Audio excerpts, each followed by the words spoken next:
भाई question number 8 कर रहे हैं हम लोग कैश बुक का।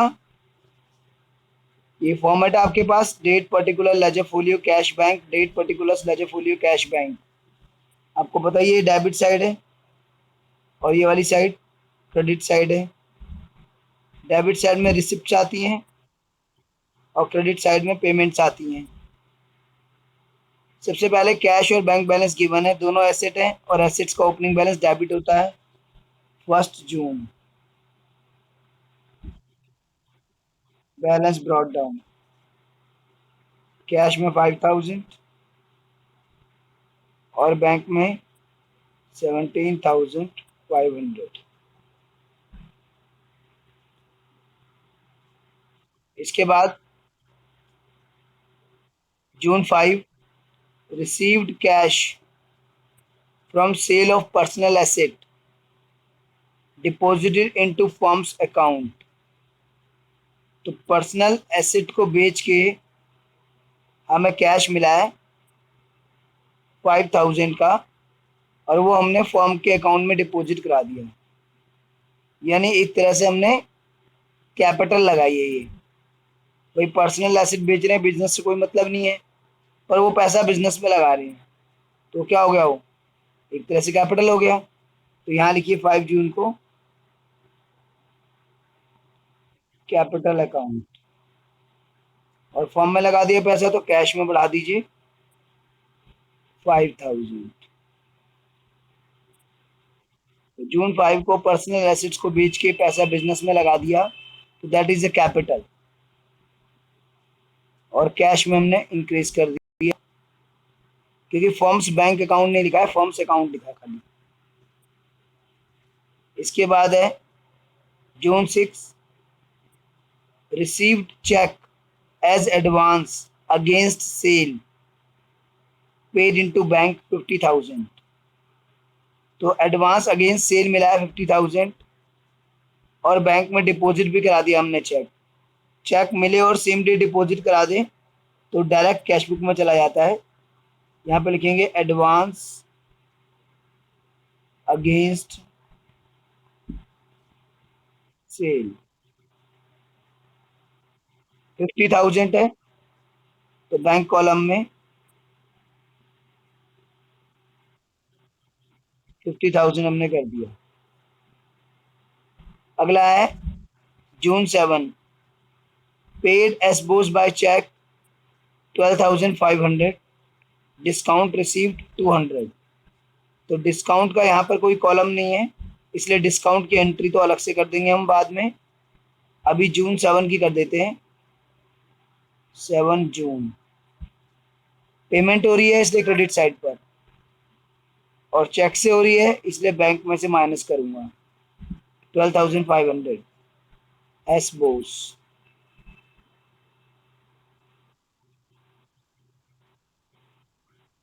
इसके बाद डिस्काउंट रिसीव्ड है, वो अभी मैं जब पेज टर्न करूंगा तब वहां पर मैं उसकी एंट्री कर दूंगा। जो एंट्रियां कैश बुक में नहीं है उनका जर्नल अलग से बना दूंगा मैं। June 9 paid wages in cash, तो ये कैश में से जाएगा आपका, पेमेंट है।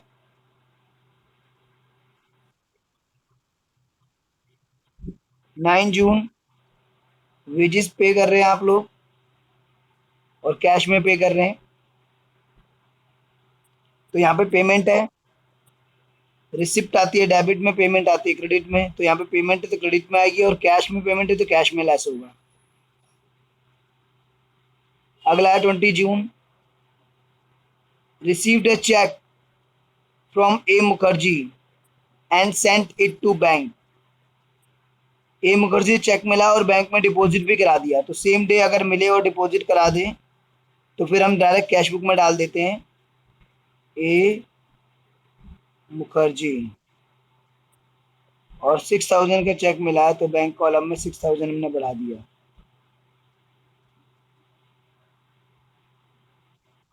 फिर June 21 drawn from bank, drawn from bank का मतलब है बैंक से हमने कैश निकाला और वो कैश ऑफिस में आ गया, क्योंकि पर्सनल यूज इसमें नहीं लिखा है तो ड्राइंग्स नहीं है।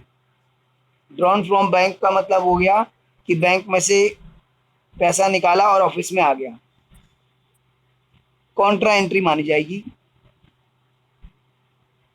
Drawn from bank for personal use लिखा होता तो इसको ड्राइंग्स माना जाता, बट सिर्फ ड्रॉन फ्रॉम बैंक है तो बैंक में से लेस होगा और कैश में बढ़ेगा, इसलिए कॉन्ट्रा एंट्री हो गई एक तरह से। तो जब कॉन्ट्रा एंट्री आती है तो मैंने कहा था पहले बैंक पहले कॉलम्स में डाल दिया कीजिए, कैश कॉलम, बैंक कॉलम। तो बैंक से निकाला है तो कैश में तो इंक्रीज हो गया, तो डेबिट साइड इंक्रीज होती है तो कैश में तो डेबिट साइड पे लिख दिया, और बैंक में डिक्रीज हो गया तो बैंक में हमने लिख दिया क्रेडिट साइड पर।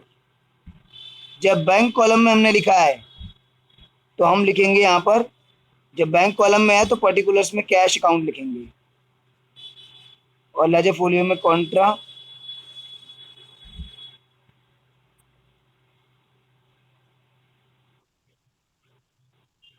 और जब कैश कॉलम में एंट्री है तो पर्टिकुलर्स में बैंक अकाउंट लिखेंगे।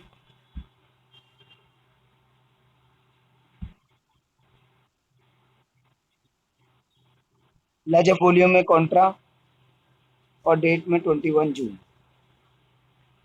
तो बैंक से निकाला तो बैंक में क्रेडिट साइड पर, क्योंकि डिक्रीज की क्रेडिट साइड है और इंक्रीज की डेबिट साइड है,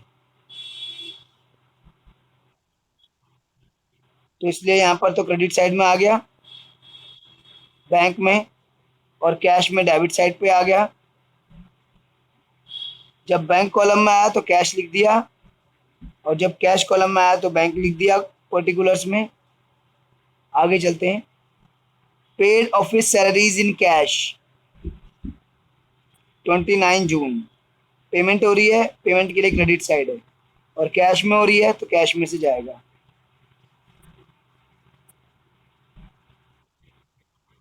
4000। इसके बाद 30th June, sold goods in cash for 8000, cash में बेचा 8000 में, प्लस CGST और SGST at the rate of 6% each and bank the same. तो कैश सेल्स करी और पैसा बैंक में जमा करा दिया 30th जून। पहली बात तो यहाँ पे रिसिप्ट है तो एंट्री डेबिट में आएगी, और कैश सेल्स करके पैसा हमने बैंक में डिपॉजिट करा दिया, तो अगर हम सेम डे अगर कैश ट्रांजैक्शन भी करें और सेम डे डिपॉजिट कर दें तो हमें कॉन्ट्रा एंट्री की ज़रूरत नहीं होती है, हम डायरेक्ट बैंक में डाल सकते हैं। भले ही पहले हमने कैश सेल्स करी, पहले हमारे पास कैश आया और फिर वो कैश हमने बैंक में जमा कराया, बट अगर सेम डे होता है तो हमें डायरेक्ट बैंक में दिखा सकते हैं हम लोग। हमें ऐसा नहीं कि एक बार कैश में दिखाएं फिर अगली कॉन्ट्रा एंट्री करके बैंक में पहुंचाएं। जब सेम डे होता है तो हम डायरेक्ट बैंक में दिखा सकते हैं। तो यहाँ पे आएगा सेल्स अकाउंट, और बैंक में जमा करा दिया है तो 8000 बैंक में आ गया, और CGST और SGST 6% था। तो सेल पे आपको पता ही है कि आउटपुट होता है, output CGST, output SGST 6% each. तो 8000 का 6%, 480, 480, ये हो गया हमारा। इसके बाद हमारा है 30th जून का ही है, पेड रेंट बाय चेक। यहाँ पे पेमेंट है तो इस साइड आएगा, paid rent by cheque including CGST SGST 6% each. अब यहाँ पे थोड़ा सा पॉइंट है,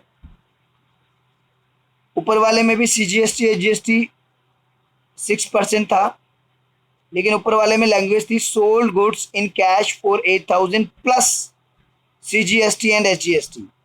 उसमें CGST SGST अलग से प्लस करना था, और ये वाला जो है paid rent by cheque including CGST and SGST 6% each, इसमें इंक्लूडिंग है, मतलब जो पेमेंट करी है उसमें CGST और SGST इंक्लूड है 6% का, और टोटल अमाउंट दे रखा है 1120। तो ये देख लीजिए आप वर्किंग नोट।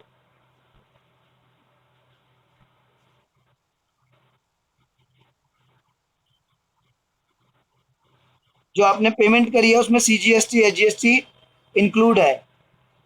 तो रेंट का अमाउंट कितना हो गया वो देख लीजिए। 1120 आपने पे करा है, और 1120 आपका जो है 112% है, क्योंकि 6% वो और 6% वो इसमें इंक्लूड है, CGST और SGST। यानी कि 1120 में 100% तो रेंट का हो गया, 6% CGST और 6% SGST, 112% है।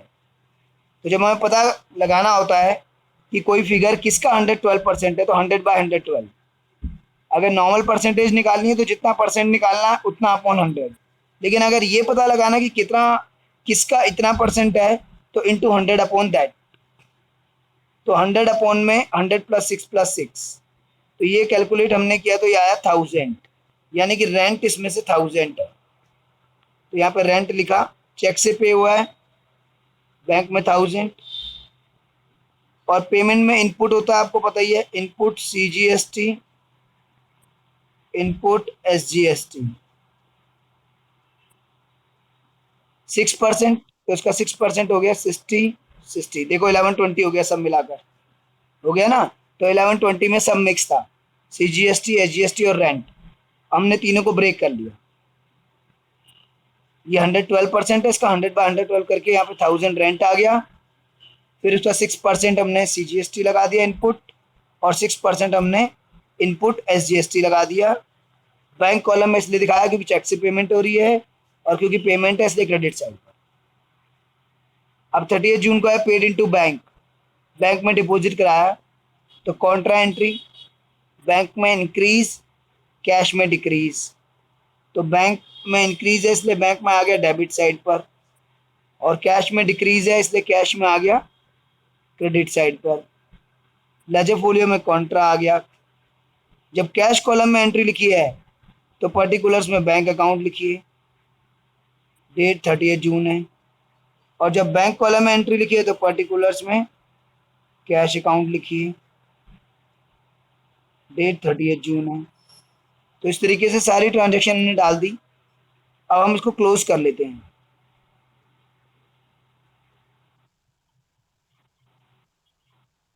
कैश में तो हमेशा ही डेबिट बड़ी होगी, क्योंकि कैश तो कभी नेगेटिव होता ही नहीं है। 555, 15,000 आपका डेबिट में है, और क्रेडिट में है आपका 3 और 4 7 और 7 14 500। तो 500 का आपका बैलेंस बच गया। छोटी साइड 14,500, बड़ी साइड 15,000। तो बड़ी साइड का टोटल दूसरी तरफ लिखा और छोटी साइड के ऊपर बैलेंस बचा दिया आपने। बैलेंस कैरेट डाउन, जैसे नॉर्मल लेजर को बैलेंस करते हैं end of the month 30 June. Bank में भी हमारी क्रेडिट डेबिट साइड ही बड़ी है, देख के पता चल रहा है। 17,500 plus 50,000 plus 6,000 plus 8,000 plus 480 plus 480 plus 7,500, यह आ गया 8,9,960। अब 8,9,960 में से आप माइनस कर दीजिए क्रेडिट साइड पे 12,500 माइनस 5,000 माइनस 1,000 माइनस 60 माइनस 60, यह आ गया 7,1,340। अब इसको नेक्स्ट मंथ के फर्स्ट डे यानी कि 1 जुलाई को अपोजिट साइड पे बैलेंस ब्रॉट डाउन करके छोड़ दीजिए। 500 ये और 7,1,340 ये। अब इसमें एक एंट्री जो थी डिस्काउंट की थी, बस आई थिंक एक ही एंट्री थी जो कि कैश बुक की नहीं थी, वो थी हमारी 7 जून की। तो यहीं शो कर देते हैं, रेड बॉक्स बना देता हूँ मैं, क्योंकि वो एंट्री डिस्काउंट कॉलम तो कैश बुक में होता नहीं, तो डिस्काउंट की एंट्री तो कैश बुक में हमने दिखाई नहीं थी, तो उसको हम अलग से नीचे शो कर देते हैं। डिस्काउंट जो हमें रिसीव हुआ था वो हमें हुआ था एस बोस से, S Bose to discount receive.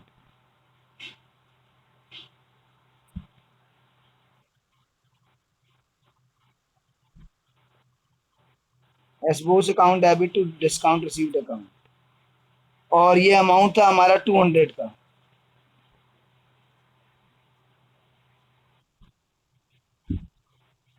और तो आई थिंक कोई एंट्री इनमें ऐसी नहीं थी जो कैश बुक में ना आई हो। इसके अलावा तो सारी एंट्रियां कैश बुक में आई थी। ये एंट्री कैश बुक में नहीं आई थी, तो इसको हमने नीचे अलग से जर्नल बना के शो कर दिया। Being discount receive from S boss.